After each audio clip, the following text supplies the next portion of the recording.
Akkam jirtu daawwattoota keenyaa Eliyaas Dabaloodha. Yeroo jalqabaa Android application barnoota jalqabnee turre sababoota garaagaraadhaan yeroo dheeraaf gargar kunne waan turreef amma mata duree haaraa qabadhee isiniif dhiyaadheera. Innis akkamitti Android application keessan internetii wajjin walitti hidhuu dandeessan wajjin hojjennaa jechuudha. Baay'ee wanta barbaachisaa ta'edha. Keessumaa barattoota teknooloojii, computer science faa keessa baratanii fi final project keessan illee ittiin hojjechuu hin dandeessu. Waan bal'aa hojjechuun hin danda'ama yeroo appii keenya internetitti connect gochuu dandeenya jechuudha.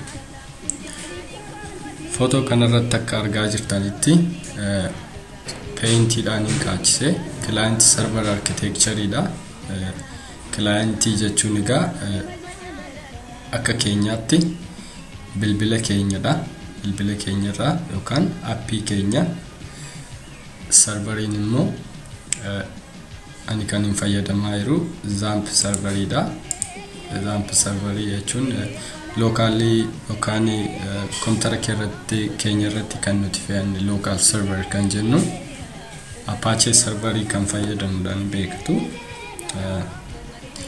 Apache serverii kanarra maaltu jira? Server side script kan jennu serverii irratti kan barraa'u programming PHP dhaani fakkeenya file.php kan jettu kana serverii irraa qabna. Zamp serverii keenya jechuudha. Kutaa taanutti immoo akkamitti database irratti connect gochuu akka deenyu laalla. MySQL database inis achuma zamp serverii irra jira.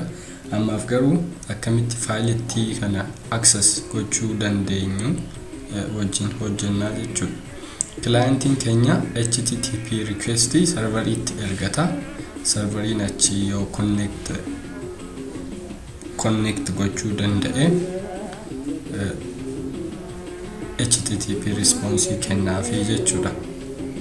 Kanaafi formatii kanaani wajjin hojjechuu yaallaa jechuudha. Maal gochuudha qabna? Jalqaba irratti Android Studio keenya irratti deemnee projectii haaraa bananna. New project jenne new project basic input activity jedhu kana filanneet next goona. Maqaa application keenya kenninee fi fakkeenya jechuu dandeenya. Fakkeenya jennee finish goonaa jechuudha.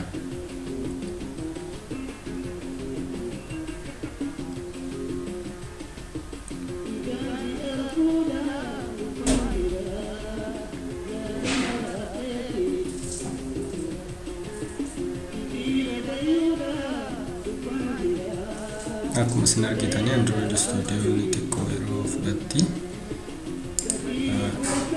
banaa jira. Fakkeenyaan jettu kana banaa jira. Kun projectii isa duraan nan cufa. Kana dura successfully loads ni godhe projectii haaraa faa bantaniitu taanaani yeroo isin ittiin fudhatu amma kan koo successfully fixaa jira jechuudha. Synchronize godhe.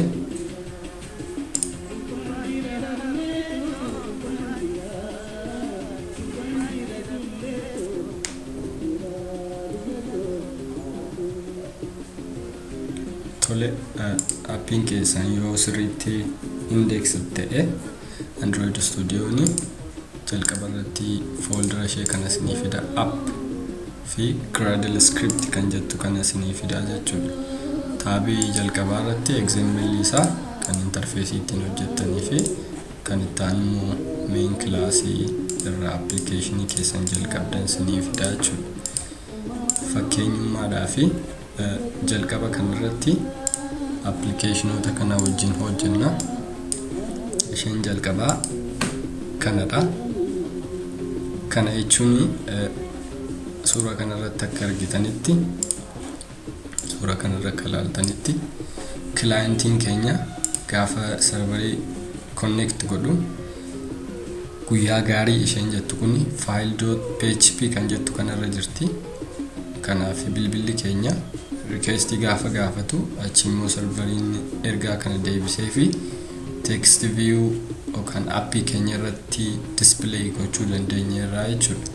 Kutaataanitti immoo fakkeenyuma kana gargaaramne maqaa keenya yookaan wanta ergine serveriitti data ergine yoo maqaan keenya suni maqaa saachi jiru hojii wal qixa ta'e sirriidha jennaa jechuudha. Fakkeenyaaf faayilitti makana asitti overwrite godheen sin agarsiisa. Zaanta serverii koraan godhu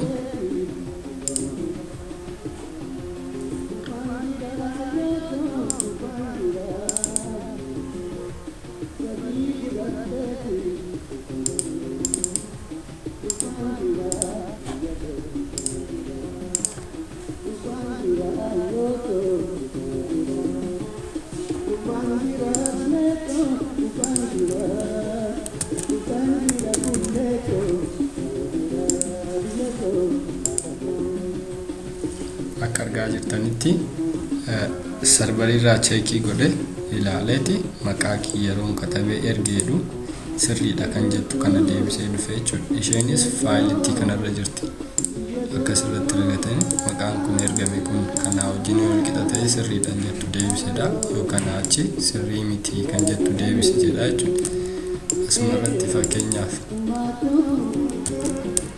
fakkeenyaaf maqaa sirrii kan hin ta'in yoo arginu sirrii miti jedhee as jalatti deebisaa jechuudha. Kun maaliif gargaara? Basically login formii faa yoo hojjennu username password namichaa gaafa cheekii gochuu barbaannu akkasittiin formii lama goone data keenya salphaatti serveriitti erginee cheek goosifachuu ni dandeenya jechuudha.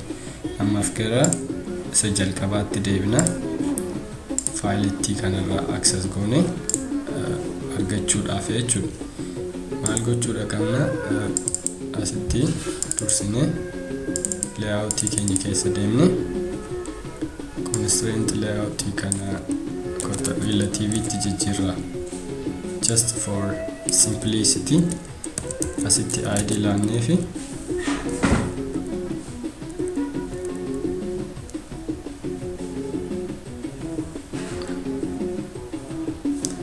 ifamarra computer Qubee dama lakkannete himbeeku id kennaa fi text view maqaa kan barbaadan kennuu fi dandeessu center in parent ta'uu goona qixa lamaan irra akka isheen nu taatu text size keenya 30 sp goona text style keenya bold goone ilaalla. Identity kana gargaaramneeti achitti main class keessatti arganna jechuudha. Text view kana text view keenya of ifama yeroo dubbachaa barreessan namaaf hin taatu text view jenne find view by id r.id. text view kan jettu kanatti kennina.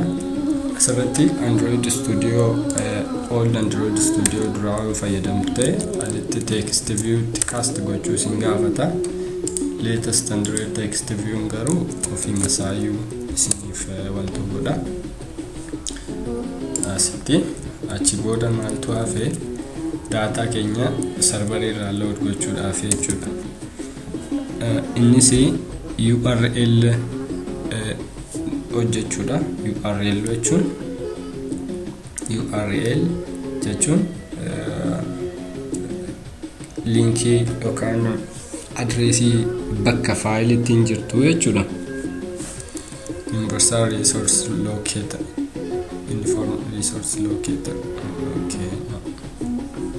kanaafi wanta tokkotu jira. Innis yoo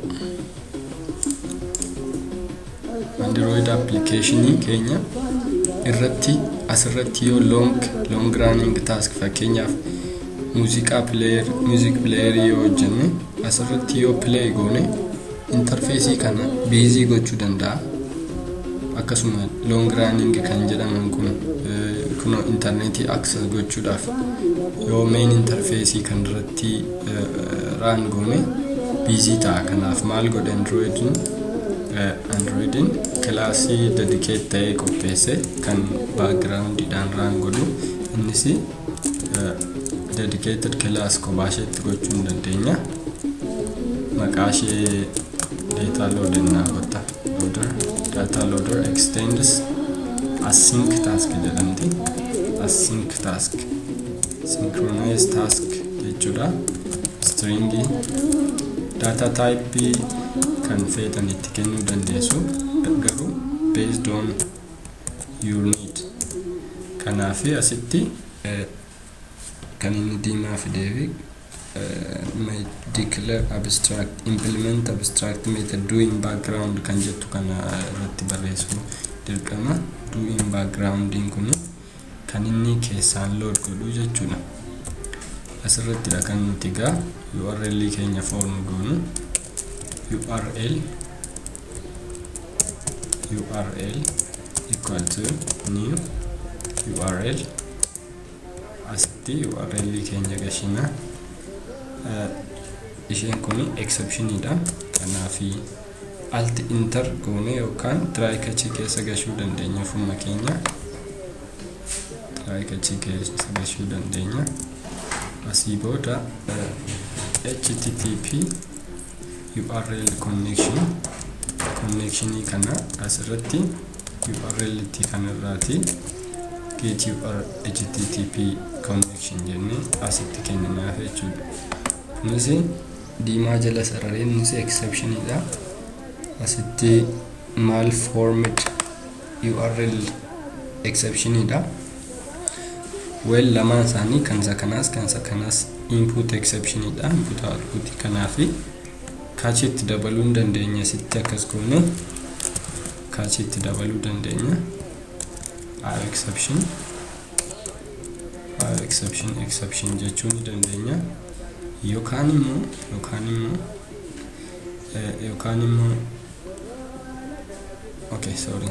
immoo asumatti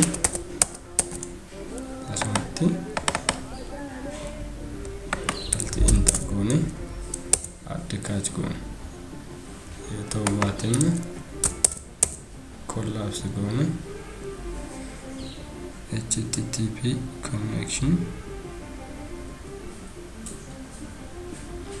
malla exception kophaa otoo hin taane required and found jedha.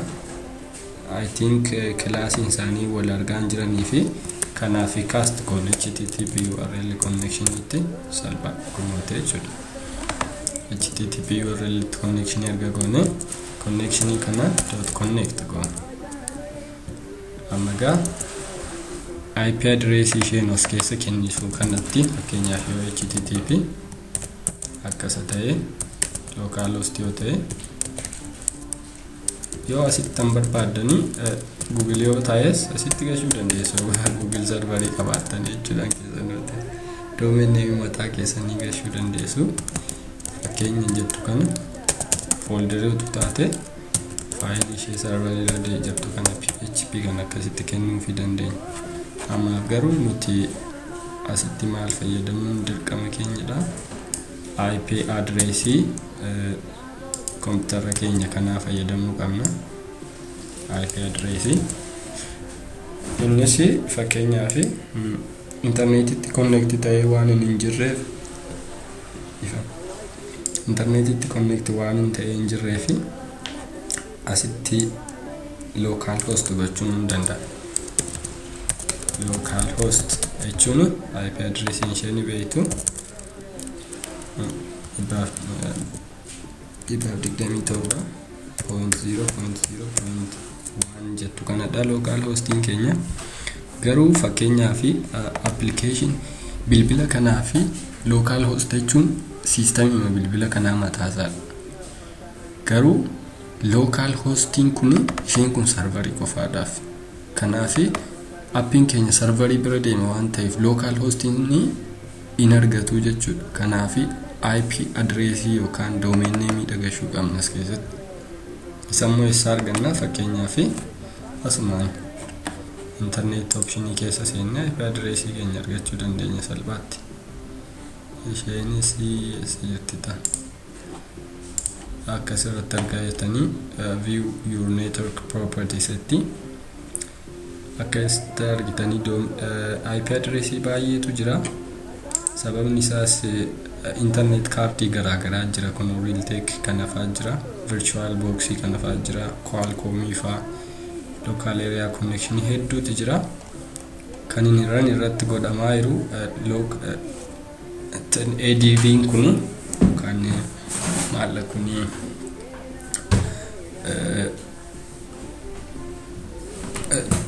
emulatorin keenya, Android emulatorin keenya virtual box irratti dharaan kan ta'aa jiru. Virtual box irratti kana virtual box address IP address ishee kana /24 isheetu kana furan 992 tuqa 168 tuqa 212 tuqa lama jechuudha. Kanaaf asitti 992 tuqa kama 992 tuqa 168 tuqa 212 tuqa lama jechuudha. Yoon dogongoruu baadde right. Amma isheen kun egaa Android app keenya irra teessee jechuudha. Serveriin keenya kana qabaata. Yoo internet itti connect gootan immoo obviously address kan internet isa dynamic yookaan ta'e sana fudhattu jechuudha. Amma gaa connect gochuu dandeenyeerra jechuudha. Amma maaltu nu barbaachisa? Faayilii ishee gamanaa kana barreessuun nurraa eegama jechuudha. Fakkeenyaaf file isheetu kana echo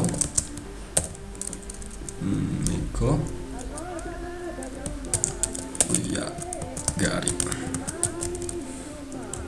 asitti namoonni PHP barreessuu beektanii file isheetu kana kan nuti save goonu folderii fakkeenya jedhu kana keessattidha. Dursee fakkeenya isheetu kana create godheen jira. Faayilii kana jirti. Kanaaf overwrite godhashuma waan taateef amma gaa faayilii ishee kana nan cufa. Zamp serverii kanan banadha. Zamp serverii kana irratti Apache Zamp serverii kana easy taati jiru. SQL waan hin qabneef stop gochuun hin danda'a. Apache ishee kana irratti portitti kana irratti raan godhaa jira jechuudha. Kanaaf Apache kwasii raan gochaa jira. Ishee kana connect taateetti jechuudha. Android Studio irratti akka isheen connect taate ilaaluuf yeroo hover goonu open on the browser click control plus click jetti address itti kana irratti control plus click godhe browser irratti naabante jechuudha. Isa eegurra okay fire browser okay amma ishee kanatti maalti nu afa serverin sanin deebisu serverin deebisu dubbisu jechuudha. Isammoo buffer reader kanaan dubbisna. Buffer reader equal to file reader ida kan Java keessa jirani new buffer reader achi booda new input stream reader which is connectivity kana irraa arganna. Get input stream kan jettu kana gargannee booda buffer reader itti kana string itti kenna. Data keenya dha isheen kun data ishee server irraa dhuftu buffer read line nan jettu kun jetti achi booda maalla buffer reader itti kana close gochuun jechuudha jechuudha. Achi booda return data ona jechuudha. Ishee kana asitti yoo exception goon jiraate return it will get message in jettu return goonee ilaalla. Isheen kun inaccessible waan taateef hin balleessina. Achitti erga load goonee binnee maalti afaa kuni background load godha. Classic method itti isheen kuni. Async tasking kun erga fite default method qaba. Erga fite immoo maal gochuudha qaba? On post execute kan jettu kana erga execute godhee fite ishee kanatti jirtee jechuudha. Return kan inni nu godhu string itti kan. String itti inni nu fide kana maal goona? Text view irratti display goona jechuudha. Text view ishee kana irratti. Kanaafi text view dot set text s jettu kana s ni string itti dha jechuudha. Achi booda maaltu afaa text view in background tumurreerra addressing keenya sirriidha yoo ta'e kunuuti browser irratti nu fiduu dandeesseetti IP address isheedhaan yoo barreessine akkasitti fakkeenya file.php jennee jechuudha. Well amma maalti nu hafee kana fixneerra unnecessary import kana balleessuu dandeenya ishee. Achi booda maalti nu hafa remove unnecessary maalti nu hafa achi booda class itti kana run goone jechuudha asirratti text view. Achi maal goona data loader equal to new data loader. Achi booda data loader kana execute goona jechuudha. Yoo parametrii garaa qabaanne asittis kennuu dandeenya jechuudha. Tole fixaa jirra. Maalti nu hafe the last time run jechuudha. Run goona asitti happening keenya fakkeenya itti string fakkeenya tokkoffaa fakkeenya #1 goona hashtag time itti jira. Tole achitti assistee barbaachisaa ta'e activity keenya manifest file keessa dhufne asitti labelii kennuu fi dandeenya. Fakkeenya jalqabaa jechuudha launcher activity keenya kanaaf jechuudha. Maalti nu hafe serveriin keenya run godhaa jira.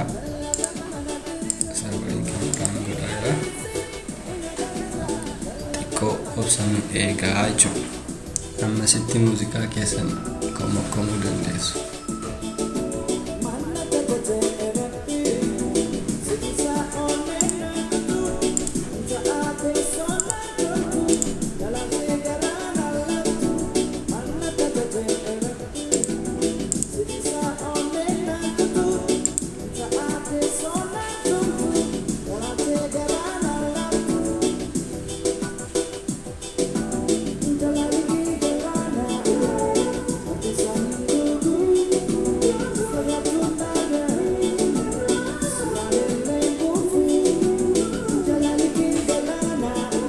Boom. Why? Okay, permission denied. Tole kun salphaadha. Grant ngone permission eeyyaman kenniniif Android system idhaani. Kanaaf Android manifest keessa dhufne application keenyaaf akka inni uses permission keessan internet akka inni access godhu fi uses permission internet jenna internet kenninaafi achi booda run goone ilaallarra deebine run goone ilaalla. Okay, all right. Run goone ilaalla. Run.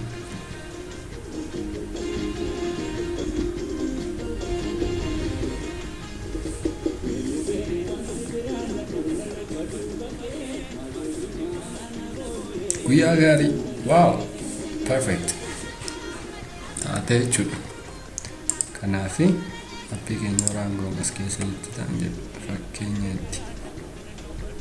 fakkeenya haashwaan kam jira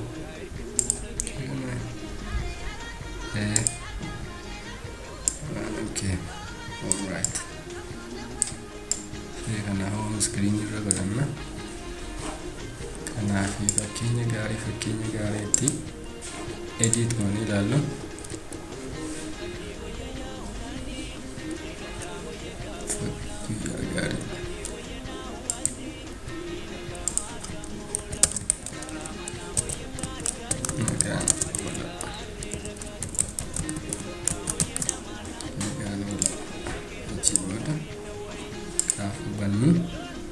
nagaan ola taatee jechuudha. Amma gaa fakkeenya taanu irratti immoo akkuma dura dubbadde ishee kan hojjennaa jechuudha. Maqaa keenya gashinee sirrii ta'uusaa cheekii goonaa jechuudha. Amma achitti nagaan ola.